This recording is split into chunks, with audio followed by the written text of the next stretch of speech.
All right, so working on a new song. I've been really enjoying messing around with FL Studio, actually trying to use some of the effects that just make it look prettier. So I actually kind of like color coded everything. It is pretty ugly colors. I'll have to work on getting better at that. But here's what it sounds like so far.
Verse again.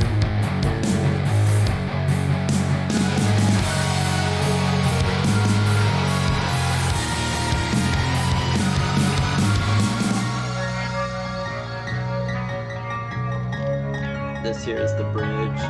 It needed something kind of like leading up into it because the chord progression changes and didn't like perfectly match, so it needed this kind of like breathing space for the bridge to make sense.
So yeah, that's the gist of it. There's still some adjustments I'll need to make. I have not listened to this high lead like on cell phone speakers in the car, stuff like that. So I don't know if it's going to be unmanageable. Because this is what it is by itself. It's a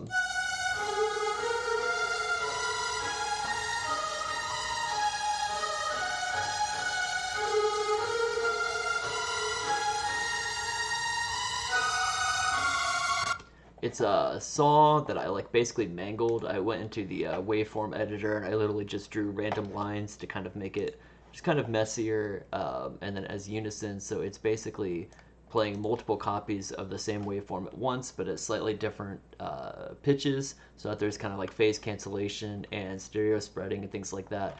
So it just kind of like makes it wider and more kind of frequency dense.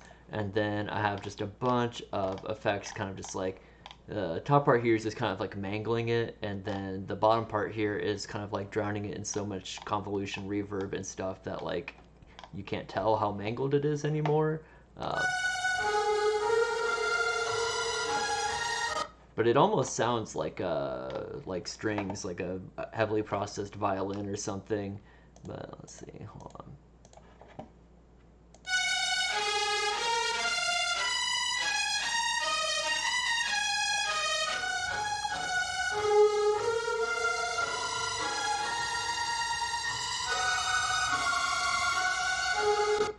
But yeah, I don't know. We'll see if it's overpowering, because sometimes with the speakers I'm using to mix this with, it's not ideal. It's literally just like a Bluetooth speaker.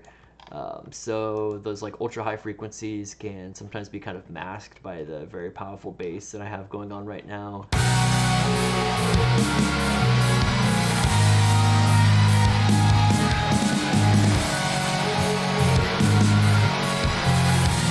So you can see down here like how kind of wiggly the waveform is, that like the bass is very overpowering, but that is an intentional choice. But yeah, overall I'm really excited to get some vocals laid down on it. I need to add just some kind of intro, basically, something to kind of like, lead into that to make it make sense. It might even just be like a drum fill or something very simple, but I just need something to keep it coherent. And yeah, other than that, I'm super excited. I've always wanted to know like how to make the backgrounds of clips like look cooler, and it turns out it was hidden in here, like under view, and where is it? Behind clips. So yeah, there's like glass. They're just different kind of like gradients that you can apply to it. But I happen to like that aqua though. But yeah, I just thought that was cool. I'm super excited because I discovered how to finally record high quality audio from FL into OBS, which is the video capturing program. So I can also show what's part of what's so neat about this is I'm able to actually just directly play my guitar in here. Oh, let's see what happens. Hopefully this doesn't break everything.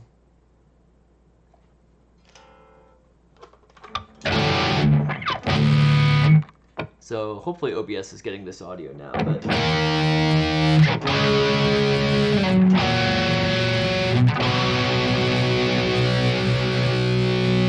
but it's just so sick that I'm able to play the guitar, and then the software here actually does all the amp modeling and stuff. This black box here, this guy, is some program that I just downloaded in order to route the audio from FL Studio to OBS for the video capture. That is some like ancient piece of software that some guy who's dead now made, and you download it from an extremely sketchy looking ancient website, but it does appear to work, which is super cool, and it is free. They do take donations, but the tutorial I watched said the guy is dead. So it's like, who's it going to? But yeah, it's super cool though. It allows you to route your audio through your normal ASIO drivers. So in this case, the audio interface I have.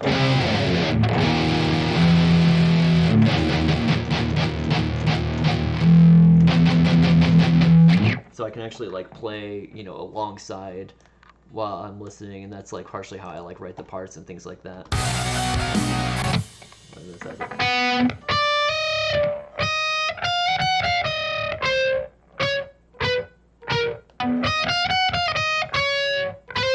Yeah.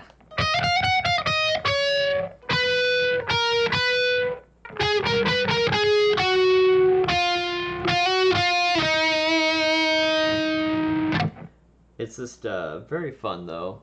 The only downside to the way I do this, where I'm literally writing the parts as I'm recording the song, is as soon as I play it, I immediately forget how I just wrote what I did. So if I ever had to go back and like re-record these, it would basically be starting from square one. I just can't believe how good amp modeling software has gotten, because this guitar is just plugged directly into the computer, and then the software is making it sound like it's being played through a big expensive amp into big expensive microphones, and yeah.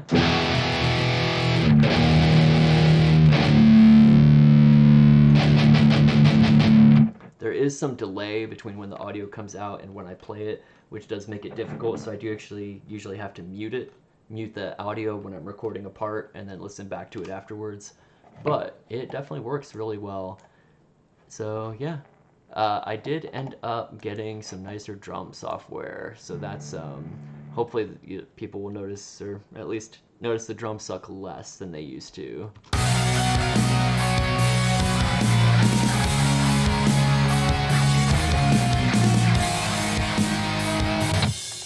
This is oh no, this is the old crappy one I used to use.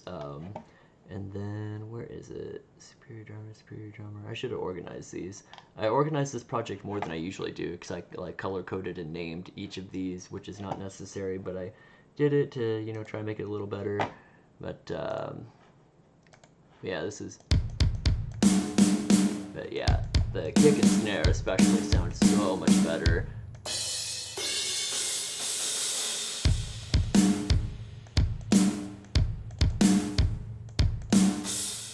So yeah, it's pretty nice. I still have a lot to learn with it. I'm having trouble finding like good hi-hat sounds. But the toms also, they were basically unusable with that previous program I had because they were just, the way they were mixed and everything just was a disaster. So I could never use them. So with this program I can finally use toms. So I actually do use them as kind of like a part of that build up before the final chorus on this part.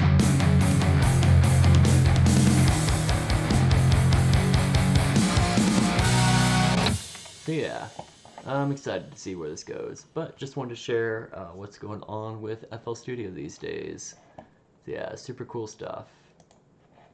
Hopefully that recorded. Bye!